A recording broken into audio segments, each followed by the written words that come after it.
नमस्कार, मी आहे श्रद्धाज कुकिंग चॅनलमध्ये तुमचं खूप खूप मनापासून स्वागत आहे।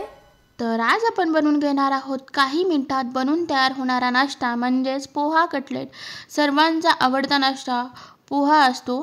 तर मित्रांनो, आज आपण पोह्यापासून पोहा कटलेट बनवून घेतोय व त्याचबरोबर भन्नाट अशी एक चटणीची रेसिपी असणार आहे। चला तर जास्त उशीर न करता पोहा कटलेट कसे बनवायचे व त्याचबरोबर चटणी कशी बनवायची ते पाहून घेऊयात। सर्वात आधी आपल्याला एक बाउल घ्यायचं आहे, त्यामध्ये पोहा टाकून घ्यायचा आहे। आपण जे कांदे पोहा करतो ना तेच पोहा आपल्याला इथे घ्यायचा आहे।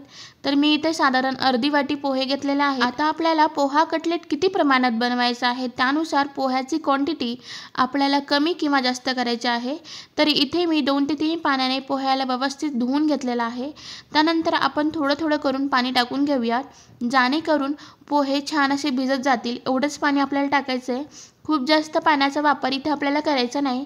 पोहे भिजत जाईल एवढंच पाणी आपण टाकून घ्यायचं आहे। साधारण 2 ते 3 चम्मच इथे पाणी टाकून झालेलं आहे। पोहे भिजत आहेत तोपर्यंत आपण एक कढई ठेवून घेऊयात। त्या कढईमध्ये आपल्याला 2 माप तेल टाकून घ्यायचं आहे।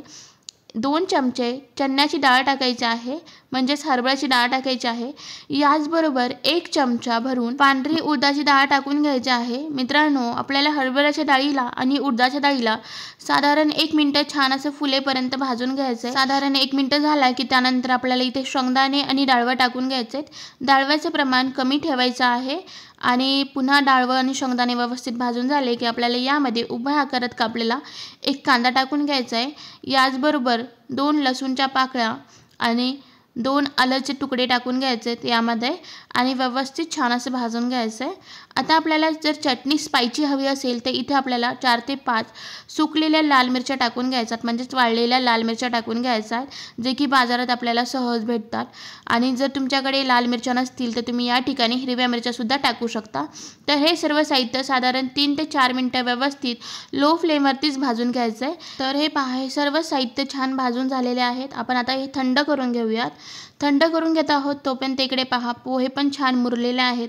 आता जर आपल्याला असं वाटलं मॅश करताच येत नाही आहे हाताच्या मदतीने तर तुम्ही डायरेक्ट मिक्सरच्या भांड्यामध्ये टाकून सुद्धा फिरून घेऊ शकता। त्यामध्ये फक्त आपल्याला पाणी घालायचं नाही। मिक्सरच्या भांड्यामध्ये हे पोहे टाकत असताना भिजलेले आता असं वाटत असेल की आपल्याला हाताने मॅश करून घेताच येत नाही आहे, त्यावेळेस आपल्याला इथे थोडाफार पाण्याचा वापर करायचा आहे आणि पोह्याला व्यवस्थित मॅश करून घ्यायचा आहे। तर हे पहा, अशा पद्धतीने साधारण 3 ते 4 मिनिटं मळून घेतल्यावरती पोह्याचा असा गोळा तयार होतो। आता आपल्याला यामध्ये बाइंडिंगसाठी टाकायचा आहे एक बटाटा। बाइंडिंगसाठीच नाही तर टेस्टलाही खूप मस्त लागते पोहा कटलेट ज्यावेळेस आपण इथे बटाटा टाकतो, त्यामुळे इथे आपल्याला बटाटा टाकून घ्यायचा आहे। लहान मुलांना खूप जास्त पोहा कटलेट आवडतील। तुम्ही मी सांगितलेल्या एकदा स्टेप्सने पोहा कटलेट नक्की बनवून पहा। तर हा बटाटा तुम्हाला खिसून घ्यायचा असेल तर तुम्ही खिसून घेऊ शकता। तर मी हाताने स्मॅश करून या पोह्याच्या मिश्रणामध्ये व्यवस्थित मिक्स करून घेतलेला आहे। आता आपल्याला यामध्ये टाकून घ्यायचा आहे बारीक कट केलेला कांदा, बारीक कट केलेल्या हिरव्या मिरच्या, त्याचबरोबर बारीक कट केलेली कोथिंबीर आणि आता आपल्याला इथे टाकायचं आहे अर्धा चम्मच जिरा। तर मी इथे घेतलेला आहे दही, साधारण 3 चम्मच दही घेतलेला आहे। मित्रांनो, दही हे ऑप्शनल आहे, जर तुम्हाला टाकावंसं वाटलं तर टाका, नाही तर तुम्ही स्किप सुद्धा करू शकता। पण इथे दही घेत असताना आंबट नसलेले दही घ्यायचं आहे, खूप दिवसाचं साठवलेले दही नाही घ्यायचं आहे इथे आपल्याला। तर मी या दहीमध्ये चवीनुसार मीठ टाकून व्यवस्थित मिक्स करून घेतलेलं आहे। साधारण अर्धा मिनिट फेटून घेतलं दहीला व्यवस्थित चमच्याच्या मदतीने आणि त्यानंतर हे दही मी या मिश्रणामध्ये टाकून घेतलं व याचबरोबर आपल्याला बाइंडिंगसाठी टाकून घ्यायचं आहे बेसन। मित्रांनो, जर तुम्हाला दही नसेल टाकायचं किंवा बटाटा नसेल टाकायचा तर तुम्ही ह्या दोन्ही वस्तू स्किप सुद्धा करू शकता, पण इथे कंपल्सरी म्हणजे बेसन आपल्याला टाकायचं आहे। बेसननं खूप मस्त पोहा कटलेटला टेस्ट येते आणि त्याचबरोबर पोहा कटलेटला बाइंडिंग सुद्धा येते, त्यामुळे इथे आपल्याला बेसन नक्कीच टाकून घ्यायचं आहे। त्यानंतर हे सर्व साहित्य व्यवस्थित मिक्स करून घेतलेले आहेत मी पोह्याच्या मिश्रणामध्ये।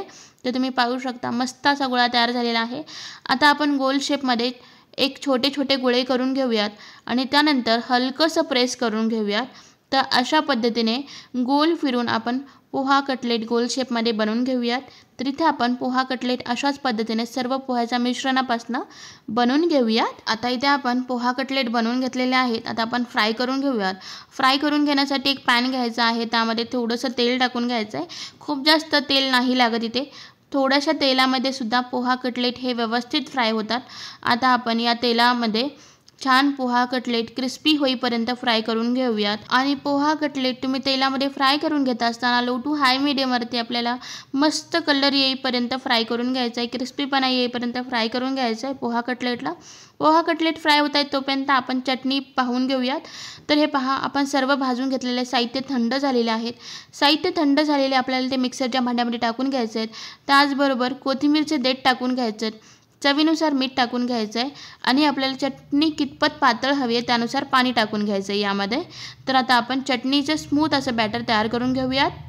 तर हे पहा, इथे आपली मस्त अशी चमचमीत चटणी तयार झालेली आहे. आता जर आपण चटणीला फोडणी नाही दिली तर मज्जाच येणार नाही. तर आपण चटणीची फोडणी बघून घेऊयात. एका छोट्याशा कढईमध्ये मी अर्धा माप तेल गरम करून घेतलेलं आहे. त्यामध्ये अर्धा माप मोहरी, पाऊण चमचा जिरा, पाऊण चमचा हिंग टाकून घेतलेले आहे आणि या तेलामध्ये व्यवस्थित तडकून घेतलेलं आहे.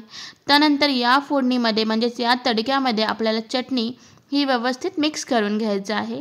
तर इथे आपली झटपट इन्स्टंट अशी खूपच मस्त तोंडाची चव वाढवणारी म्हणू शकता किंवा इडलीसोबत एन्जॉय करण्यासाठी ही झटपट आपली चटणी तयार झालेली आहे इथे.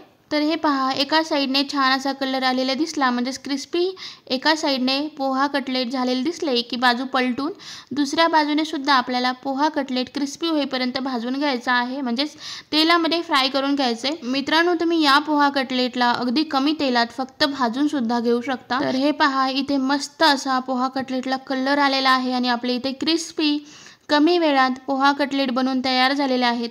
मित्रांनो, जर तुम्हाला रेसिपी आवडली असेल तर प्लीज लाईक, शेअर आणि सबस्क्राईब करा. भेटू अशाच एक नवीन रेसिपीसोबत. तोपर्यंत नमस्कार.